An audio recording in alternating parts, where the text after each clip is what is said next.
Hey everyone, Rufen here. Doing a little bit of a different video today. See, I was approached by a couple of other artists recently about working on a group world building project, which came with a really fun chance for me to step out of my comfort zone and push myself a little bit. See, the project has a lot more of a stylized look to it. Think Civ 6, Sea of Thieves, etc., which is different from my normal style. I was brought on mainly to do props, as props in this style is something I've done before and something I'm comfortable doing. But I was really excited to get the chance to work on a uniform, or character, however you want to call it, as this would give me a chance to try something new, push myself. Just a really fun opportunity as an artist to step out of my comfort zone. So in the spirit of stepping out of comfort zones, I thought I'd do a voiceover for this speed paint, chat to you all a little bit about how I found it working on this piece. I focused a lot more on the line art phase of this project. I normally wouldn't use that much line art. I very rarely have it showing up in the final piece, but I was keen to work with line art a lot more on this project so that it sat a little bit more at home with other artists on the project that use a lot more line art than I do. But that meant spending a lot more time on it than normal. If you can't tell, this video is sped up quite a fair deal. I think it's about 8-9 minutes at the end, but took at least a good 2 working days in real life.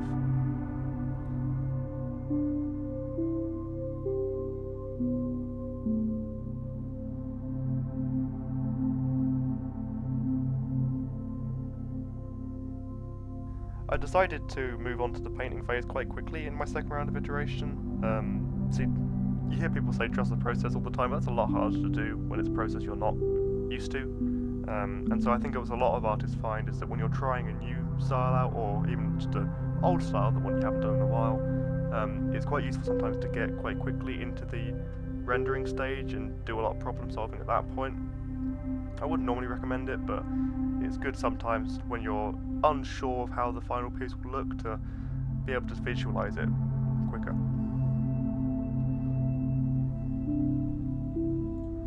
What I'm working on here is a city guard sort of thing, legionary. The project is taking heavily from Roman and Bronze Age cultures, kind of imagining it as an AU where they discovered magic.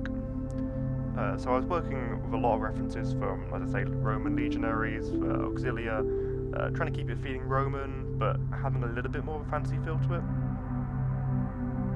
Something that was very different for me, though, on this was the amount of time I spent in grayscale. I really like working in monotone. I like getting a lot of the texture done first. As you can see, some of my other time lapses that I have up on the channel, I often get a lot of the work done at that stage, a lot of the visualizing things, refinement, getting a lot of texture in there. It makes it a lot easier for me personally when I move on to the colour stage. I think that's a hangover from like concept art work that I do. But for this piece, it was a lot easier to move quite fast into the colour because there wasn't that much texture and stuff I could do in the grayscale due to the kind of soft form rendering that the style wanted. But that was something I knew beforehand. I find taking the time to list out a few things that you think really define the style, analysing it, it's really important in any professional work, but even more so in cases where it's a style that you don't do a lot. For this style, that was quite simple. Big, chunky graphic shapes, soft form shading and texture, and keeping more visible line art in the final piece. These were, I guess, the key tenets that I kept in my head throughout this painting. Painting a background was a really fun opportunity with this piece.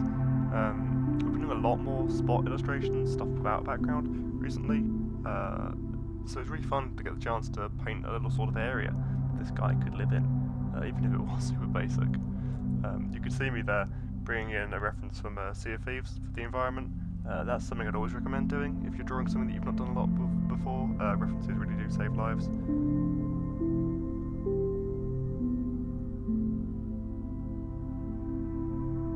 I've been also taking the opportunity with this piece to try out Clip Studio. I'm a Photoshop guy, I've used it all throughout art school, I love that program, but I cannot justify that price tag. So I've been getting to grips with the competition, the other industry standard. And I've been really liking it so far. The brushes that come included in it are so much nicer than the brushes from Photoshop. It does mean that all my custom brushes from Photoshop need a little bit of tweaking to work in Clip Studio. A lot of them work perfectly fine, The brushes I'm using for this project are all ones that I used on Photoshop for previous artwork, and they were fun, but a lot of my more like stamp brushes, texture brushes, like none of my blenders and smudge tools work. But it's really nice, really fun, really nice program. It's so clearly built with artists in mind, where Photoshop really isn't. But it just means learning a new UI, which is always a challenge, no matter how long you've been doing art. It's always a different medium.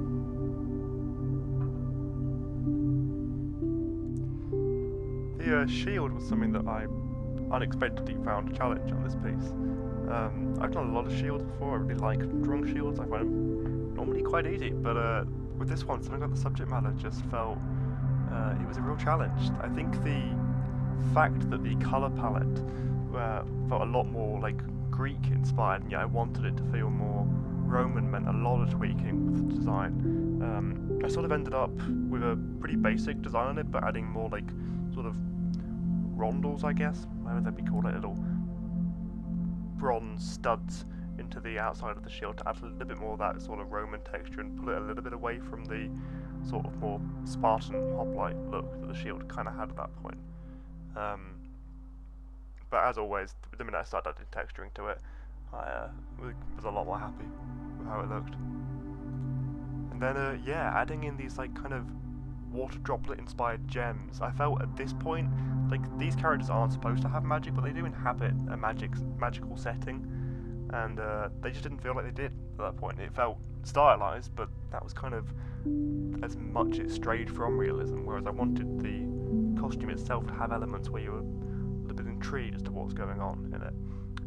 So I wanted these big gems to be added into like the shield and some of the more ornate parts of the armour. This idea that they could be some sort of magical artifact, or they could give them some sort of warding properties. But look, if you've made it this far through my little ramble and painting, then thanks.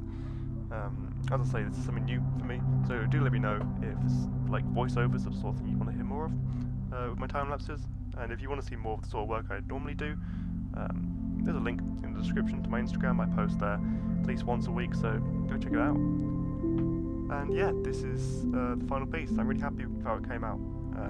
As I say, it's something new, and I think it's really fun as an artist to get to try new stuff sometimes, styles that you really wouldn't normally find yourself working in. There's more to come for this project, so like I say, go check out my Instagram. That's where it'll be. And yeah, thanks for watching.